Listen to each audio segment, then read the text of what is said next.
জীবনে যা না করেছি ইন্ডিয়াতে আসার পরে তাও করতে হয়েছে, লাইক বাজার করা। আমি আমার লাইফে কোনোদিন বাজার করি নাই।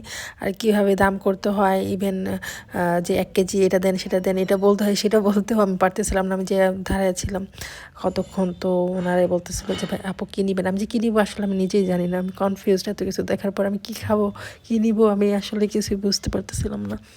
আর ইন্ডিয়াতে আসার পর আমি সবচেয়ে কম দামে যেটা পেয়েছি সেটা হচ্ছে এই বিটরুট।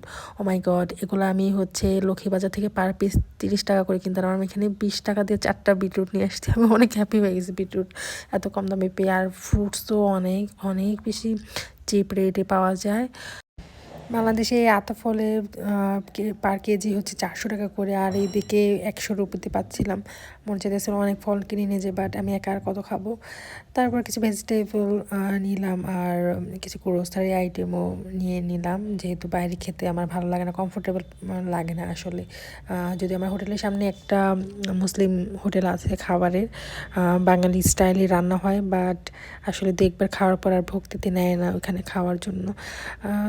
বাইরে যখন ঘুরতে যাই তখন তো সেখানকার ফুড ট্রাই করি, তো রাতটা এসে অ্যাটলিস্ট যাতে একটু শান্তি করে খেতে পারি, কারণ আমি কিছু কেনাকাটা করে নিয়ে আসছি। আর আমি কী আনছি না আনছি আমি আসলেই বুঝে উঠতে পারিনি আমি যে কী কী নিয়ে আসছি। আসলে একা থাকলে অনেক কিছুই শেখা যায়, অনেক এক্সপিরিয়েন্স গেইন হয়, নিউ নিউ এক্সপিরিয়েন্স। ও আমার মনে হয় এই এক্সপিরিয়েন্সটা আমার লাইফে গেইন করা নেসেসারি ছিল। আসলে জীবনে এরকম একটা সময় আসা দরকার। সো এই আর কি আমার অবস্থা, সব কিছু গুছাইতেছিলাম। আর নিজে রান্না করি, নিজে খাই একা। আমার যা খেতে মন চায় আমার জন্য আমি রান্না করি খাই। আমার কাছে তো ভালোই খুশি খুশি লাগে।